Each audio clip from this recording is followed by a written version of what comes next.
Moins d'un siècle, c'est fou quand on y pense, non? C'est le temps qu'a duré la période coloniale, et pourtant, elle a suffi à redessiner complètement la carte et le destin de l'Afrique. On parle d'une période qui va grosso modo des années 1880 aux années 1960. Un héritage vraiment intense, super controversé, et qui a laissé des traces profondes. Aujourd'hui, on va décortiquer ensemble cet héritage complexe, en s'appuyant sur l'analyse pointue de l'historien Albert Adou-Boën. Alors la grande question, celle qui fâche un peu, quel a été le véritable impact du colonialisme? Est-ce que ça a vraiment apporté le progrès, comme certains le disent encore, ou est-ce que c'était au fond un système d'exploitation pur et simple? C'est une question qui, aujourd'hui encore, divise énormément les historiens et elle est au cœur de notre analyse. Pour bien comprendre le débat, il faut voir les deux extrêmes, c'est le jour et la nuit. D'un côté, on a des gens comme Pixie Lloyd, qui affirment que les colons ont apporté les routes, les ponts, bref, la richesse. Et de l'autre, on a des voix beaucoup plus critiques, comme celle de Walter Rodney, qui lui est sans appel. Pour lui, le colonialisme, c'est un bandit manchot. Vous savez, cette machine à sous où on ne gagne jamais? L'image est forte, un système truqué, conçu pour une seule chose, extraire les richesses. Bon, commençons par le côté politique. Quels sont les arguments de ceux qui défendent l'ordre colonial? Eh bien, ils mettent en avant plusieurs points qui peuvent sembler assez convaincants de prime abord. L'argument numéro 1, c'est la stabilité. Le colonialisme aurait mis fin à une très longue période de guerres internes. Ensuite, il a créé de toutes pièces près de 50 nouveaux États, en traçant les frontières qu'on connaît encore aujourd'hui. Avec ces États sont apparus des systèmes de justice modernes, des administrations, des bureaucraties, et puis, c'est assez ironique, mais c'est cette expérience commune de la domination qui a fait naître le nationalisme africain moderne et même l'idéal du panafricanisme, un effet secondaire en quelque sorte. Mais, parce qu'il y a un énorme mais, ce bel ordre nouveau reposait sur des fondations vraiment fragiles, et surtout profondément injustes. Derrière chaque soi-disant avancée se cachait une réalité beaucoup, beaucoup plus sombre. Alors, regardons un peu le coût de ce nouvel ordre.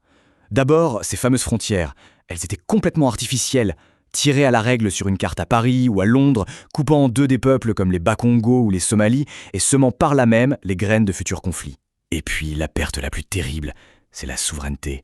Du jour au lendemain, les systèmes de gouvernance locaux qui existaient depuis des siècles ont été balayés. Enfin, la création d'armées professionnelles, pensées pour la conquête coloniale, qui sont devenues après les indépendances une source majeure d'instabilité et de coups d'État. Passons à l'économie. Là aussi, la transformation a été radicale. En surface, on voit des choses, c'est vrai. L'ère coloniale a apporté un développement visible, des routes, des chemins de fer, le paysage a vraiment changé. Concrètement, qu'est-ce que ça veut dire? Ça veut dire la construction d'infrastructures massives, des routes, des ports, des lignes de chemin de fer. Ça veut dire l'arrivée de nouvelles cultures, comme le cacao ou le café, mais des cultures de rente, c'est-à-dire destinées à l'exportation.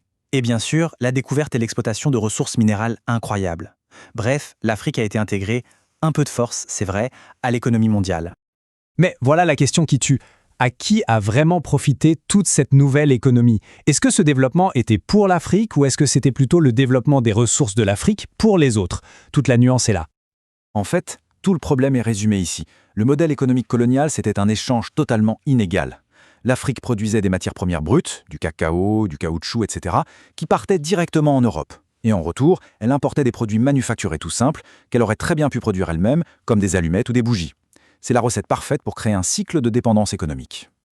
Regardons ce système de plus près.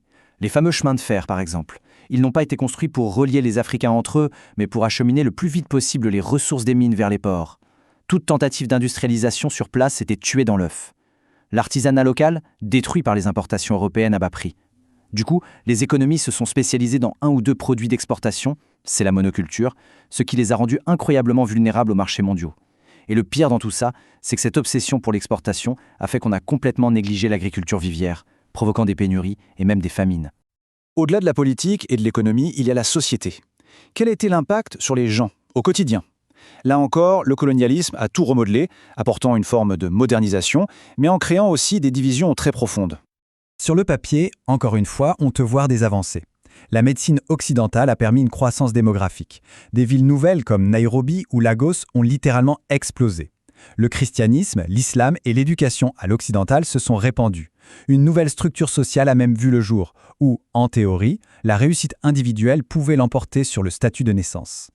Mais vous vous en doutez, ce progrès était bien souvent une illusion pour l'immense majorité. La nouvelle société coloniale était fondée sur une inégalité profonde, structurelle. Prenons un exemple très concret, la santé. Au Tanganyika, dans les années 20, les chiffres sont juste hallucinants. Pour la petite population européenne, on trouvait un lit d'hôpital pour 10 personnes. Pas mal, non? Et pour la population africaine, un seul lit pour 450 personnes. Le contraste est saisissant.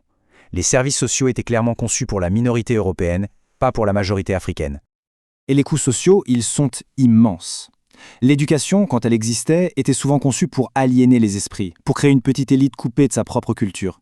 Ça creusait un fossé énorme entre les villes et les campagnes abandonnées. Et puis, il y a le quotidien, la discrimination raciale systématique, l'humiliation constante. C'est un coût psychologique énorme. Et pour les femmes, le régime colonial a souvent été synonyme de régression, diminuant leur statut et leur rôle dans la société. Alors au final, après avoir tout mis sur la table, le politique, l'économique, le social, quel verdict on peut en tirer?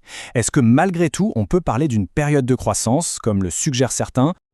La conclusion d'Albert Adouaen, elle est puissante et sans aucun appel. Pour lui, je cite, « L'ère coloniale restera dans l'histoire comme une période de croissance sans développement, d'exploitation impitoyable des ressources de l'Afrique et de paupérisation et d'humiliation des Africains. » Croissance sans développement, la formule est forte et résume tout.